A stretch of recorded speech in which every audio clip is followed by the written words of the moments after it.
biar saya nggak selamat seumur hidup ya. Bukan begitu ceritanya, jadi dia putar balik fakta. Jadi dia ada cerita, dia bikin cerita seakan-akan itu begitu ceritanya, padahal dia tuh pukulin saya duluan dengan alasan yang tidak jelas selalu. Habis itu saya dipukulin, habis itu saya kabur. Dia cari, yang menemukan saya pertama kali adalah ustadz saya. Nah, ustadz saya bilang, kamu kemana aja semalam, tidur di mana? Saya tidur di masjid. Nah, sempetlah si ustadz pada saat menemukan saya tidur di kamar saya aja, biar saya yang tidur di luar, kata ustadz. Gak apa-apa ustadz, jangan, gak apa-apa, saya gak masalah, saya tidur di luar. Nah, setelah itu ustadznya, gak apa-apa kok, saya gak jadi masalah, kamu itu perempuan, kamu istirahat dulu sebentar, tidur yang nyenyak, nyaman, 3-4 jam di kamar saya, gak apa-apa, saya yang keluar, kata ustadznya. Akhirnya tuh ustadz, akhirnya saya masuk ke dalam kamarnya tuh ustadz. Nah, saya berpikir pas saya masuk ke dalam kamar tuh ustadznya kok gak keluar kamar. Berapa menit saya tungguin, udah 5 menit, ustadz saya di luar aja. Oh jangan saya yang keluar, karena saya pikir kan kok gak keluar udah 5 menit gitu. Langsung saya cabut dari situ. Nah, habis baikan saya cerita sama Safir, gara-gara kamu ya aku tuh hampir, ya aku gak tahu sih, mudah-mudahan ustadz itu tidak berpikir macam-macam. Cuma pada saat itu ustadz nyuruh saya tidur di kamarnya, terus kok setelah 5 menit saya tungguin, nih kok orang gak keluar-keluar. Ya saya nggak mau dong berpikir nanti jadi ada hilaf apa segala macam, saya cabut dari situ. Nah, akhirnya Safir marah kan sama ustadznya. Waktu itu saya sempat nemuin istri saya ya, kenapa? Kok nggak ada masuk apa-apa, saya memang lagi beres-beres, kata ustadznya gitu. Saya emang lagi beres-beres, emang agak lama. Nah, saya merasa saya agak resah, kenapa nih ustadz kok lama banget nggak keluar dari kamar, saya mau takut jadi fitnah. Saya cabut langsung. Nah, Safir puter seakan-akan saya itu dipukulin karena saya tidur di kamar ustadz. Nauzubillahi min dzalik. Dia puter. Oh, diputernya. Dia puter cerita. Tanya aja orang-orang terdekatnya dia yang membohongi saya atau keadaannya seperti itu. Selalu memutar-muter, mencari-cari masalah, tapi saya selalu bilang biar Allah aja yang membalas. Tapi emang posisi waktu itu kakak pas lagi sebelum menikah, belum nikah itu emang posisinya beliau itu emang masih punya istri? Tanya sama orangnya langsung, saya nggak mau jawab karena nantinya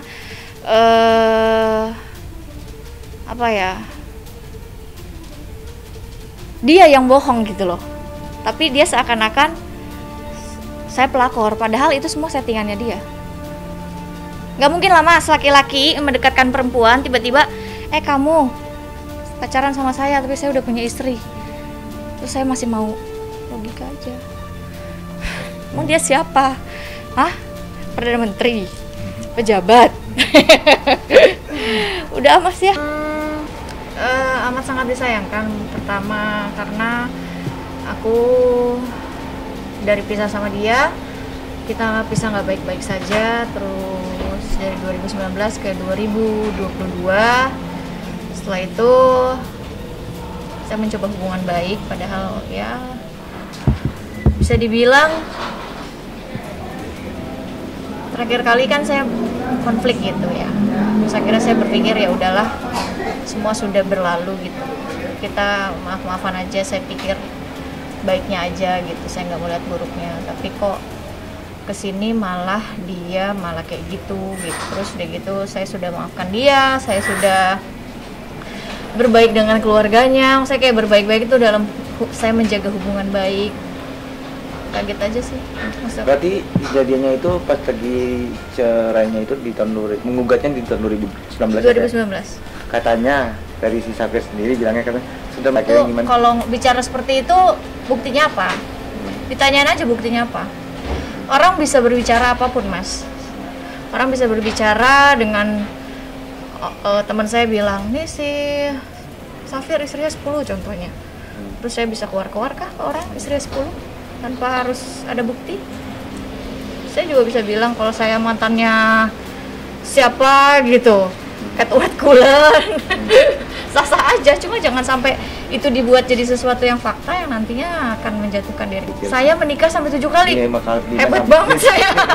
Gimana tanggapannya? Nauzubillahi min dzalik. Tanggapannya Kalau ditanya tidak, jawabannya tidak, dan saya sudah klarifikasi di podcast kemarin Uya ya. Sebenarnya saya juga nggak mau terlalu banyak bicara ke sana ke sini karena sudah selesai saya klarifikasi menjaga nama baik saya dan keluarga dan anak saya, tapi ternyata dia buat statement lagi yang aneh-aneh.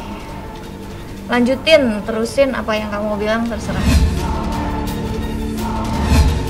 Saya komunikasi dengan baik loh terakhir kali dia, karena kamu sudah membuka segala macam yang menurut aku bantuan terhadap keluargaku, padahal tidak sebesar bantuan apa yang dia ceritakan ya. Dia mau bantu, yang ada sebagian keluarga aku dibantu pada saat keluarga aku dalam keadaan tidak baik-baik saja. Itu suatu hal yang wajar seharusnya dan tidak perlu diceritakan ke publik. Dia di situ adalah sebagai suami aku, dia di situ keuangan lagi bagus pun menurut aku karena ada andil aku. Maaf banget, nggak bermaksud ria karena dia udah sombong duluan. Dan dia menjelek-jelekan seakan-akan kayak udah bantu keluarga saya banget gitu. Terakhir kali dia hubungin saya, berapa kali dia minjem uang, boleh ditanya. Saya nggak pernah tagih. Iya. Mau saya tunjukin dia sampai taruh BPKB motor dia sampai bilang di dapur beras sudah habis segala macam. Aku bilang oke, untuk dapur aku bantu, tapi untuk keperluan kamu, untuk rokok kamu nggak bisa bantu. Tapi untuk dapur kamu nanti aku suruh supir aku belanjain. Sakit, kecewa, kaget. Harapannya sebenarnya pada saat kemarin aku udah maafkan kamu, tapi kenapa kamu tiba-tiba datang lagi?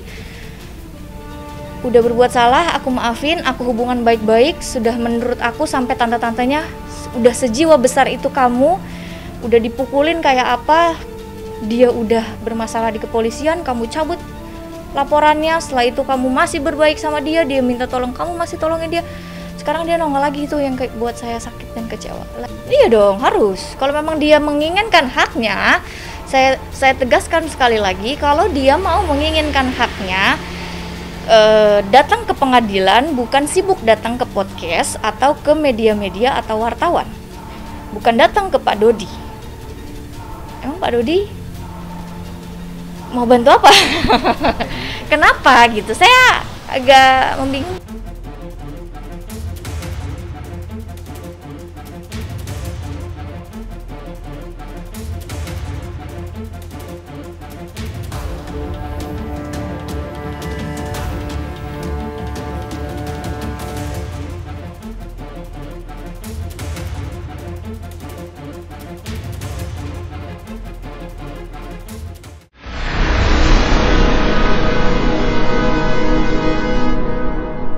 Jadi jangan lupa untuk subscribe Cumi Cumi.